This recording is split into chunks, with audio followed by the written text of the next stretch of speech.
Bonjour à tous. Nous sommes fin avril et on va faire un dernier petit tour de jardin avant de planter en masse. Vous allez voir, j'ai déjà commencé quelques tomates cerises comme toutes les années. J'aime bien planter mes tomates cerises très en avance. Bon, je ne les ai pas plantées comme ça, vous allez voir, je les ai mis bien sûr sous dôme. Parce que bon, on n'est pas à l'abri de quelques gelées.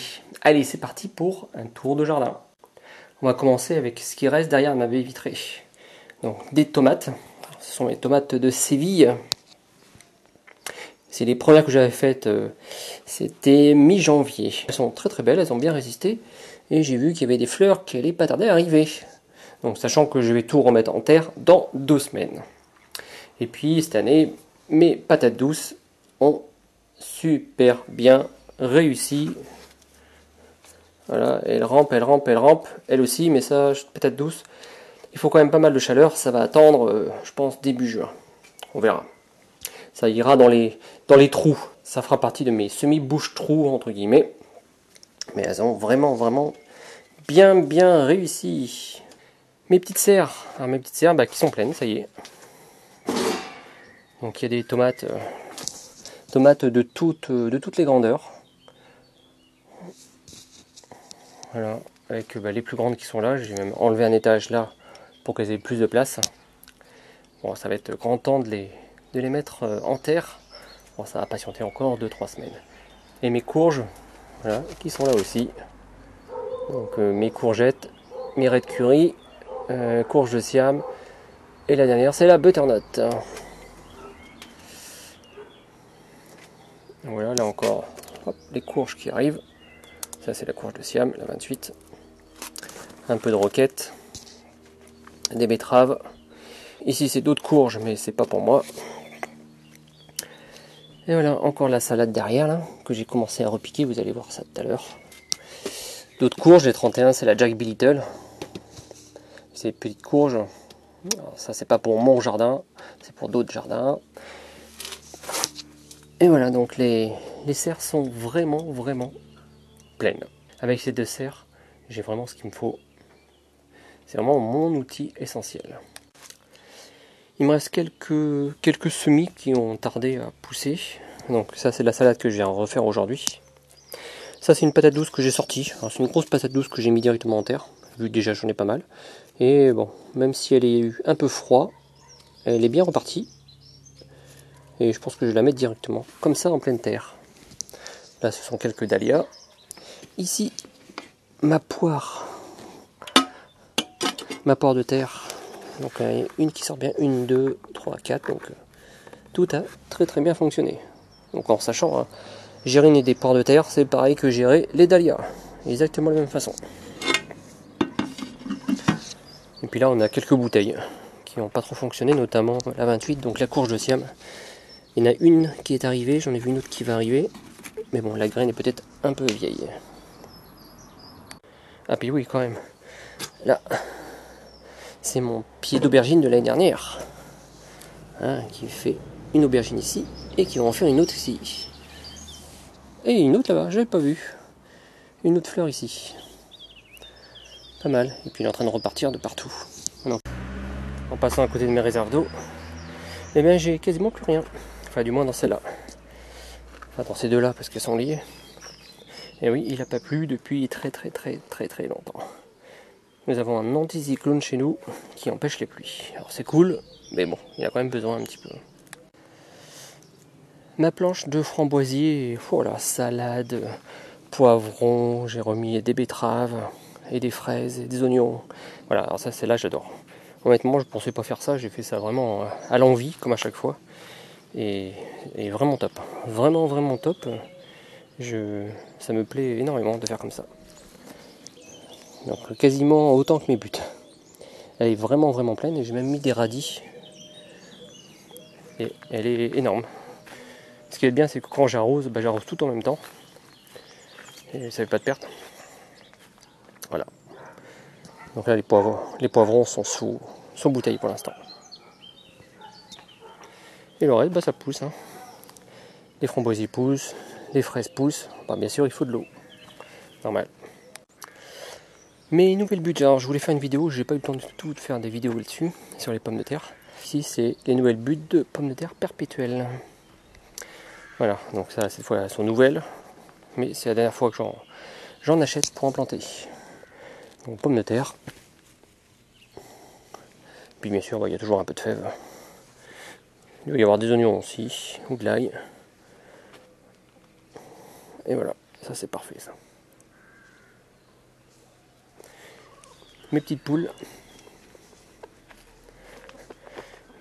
Où j'ai une fois plus mis à l'écart la grise. Elle est vraiment vraiment terrible. Donc maintenant je pense que je vais la laisser dans ce poulailler là. Voilà, bon je me fous pas d'elle quand même. Alors un grand poulailler pour être tout seul, mais c'est pas possible. Elles sont défoncées mes poules. Non mais c'est hallucinant quoi. Je sais pas si on voit. Mais franchement, elles sont complètement défoncées. Elles ont plus de plumes partout. C'est atroce quoi. Toujours mes semi-bordures. Alors là pareil. Pommes de terre et ail. Un peu de salade qui a repoussé là. Et tout le long. Ce sont des pommes de terre pour faire mes bordures. C'est plus sympa. Allez, on va le prendre dans ce sens-là, de l'autre côté de la maison, là, donc là plein sud. Les petits pois qui sont bien arrivés. J'ai pas eu tout été dérangé par les pigeons cette année. Donc ils sont beaux, ils sont grands, ils sont à l'heure. Nickel. Ici par contre, comme je vous avais montré sur les réseaux, les altises, ils ont commencé à venir attaquer. Donc ça c'est ma roquette. Et la roquette, elle était bien attaquée. Ce qu'il y a de bien, c'est que au test que je voulais faire, c'était avec mes radis. Donc les radis sous dôme, les dômes je les ai enlevés. Et bien les radis, ils n'ont pas du tout été attaqués. Donc ça c'est très bien. Donc pour la fin de l'été, là où il va faire bien chaud, et bien, je remettrai les dômes. Parce que c'était une bonne idée. La vigne, j'ai été épargné. Ça c'est cool. Le raisin, il va être gavé. Et ici j'ai remis mon kiwi que j'ai sauvé. Ouf, il a survécu. Donc là il va falloir que je mette des tuteurs et tout. Mais bon, j'attends un petit peu, mais ça risque d'aller vite. Puis autour, j'ai mis quelques fraisiers. Toujours pareil, pas de perte. Et puis je mettrai sûrement des salades entre les fraisiers et puis ainsi de suite. Ici, le petit jardin de ma fille. J'ai remis le réseau d'eau. Hop, l'arrosage. Pour les buttes Compadoya. Donc celle-ci et celle-ci. J'ai paillé avec de la tonte cette fois-ci. L'herbe était assez haute. J'ai passé 3 semaines sans avoir la possibilité de tondre. Donc j'ai tondu avec la thermique. Ça m'a permis de pailler très bien. Donc pas utiliser ma paille. Donc je vais garder un peu ma paille pour juin. Et j'ai pu pailler vraiment bien avec l'herbe. Ici j'ai nettoyé ma butte de pommes de terre perpétuelles. Donc elles sont pas encore arrivées. Il y avait encore plein de radis d'hiver. Donc là c'est propre, ça va arriver. J'en ai déterré 2 ou 3 sans faire exprès des pommes de terre. J'ai vu qu'elles avaient germé, donc là elles vont arriver quand elles ont envie. Mon nouveau bassin, pareil, alors j'ai mis des pommes de terre, j'en avais plein. Donc j'ai mis plein de pommes de terre partout là. Et de la salade. Avec le nouveau bassin où ma petite frisette s'éclate. Ah tiens, elle est là, elle est en train de monter. Ah, elle m'a pas vu. Ah ça m'a vu. Mais elle a de moins en moins peur, donc ça c'est cool parce que je vais lui donner de la salade, elle mange, c'est cool. Mes fèves, donc plantées en novembre, ça commence à arriver de partout. Elles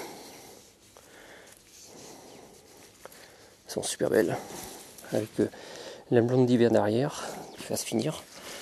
Bon, elle est un peu, vu que l'hiver a été long, elle est beaucoup moins avancée, elle me sert pour nourrir frisette, tout simplement.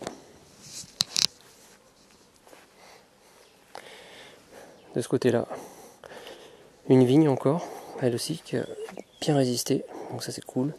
Puis là-bas, 2 petites vignes aussi qui sont en train d'arriver. Ici, j'ai commencé à mettre mes tomates. Donc là, il y a 34 tomates cerises. Et puis, des salades. Entre chaque pot. Voilà. Là aussi, pommes de terre perpétuelles. Alors j'ai vu que ça commençait à arriver. c'est ici. Voilà. Ça arrive toujours, voilà, ça se débrouille. Ça arrive quand ça veut. La butte qu'on a fait la dernière fois dans la vidéo. Avec mes nains. Oignons ici. Oignons, ail et encore des fèves. Pareil, avec de l'ail.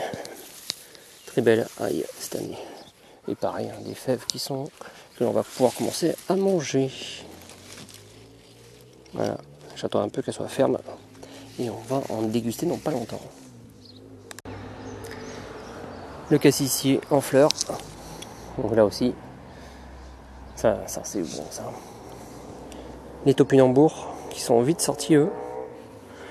Donc là ça va être pas mal, hein, à côté de mon bassin. Topinambour, pommes de terre, salade. De ce côté-là, mon pêcher qui est rempli de pêche. Rempli. La première année qu'il y en a autant.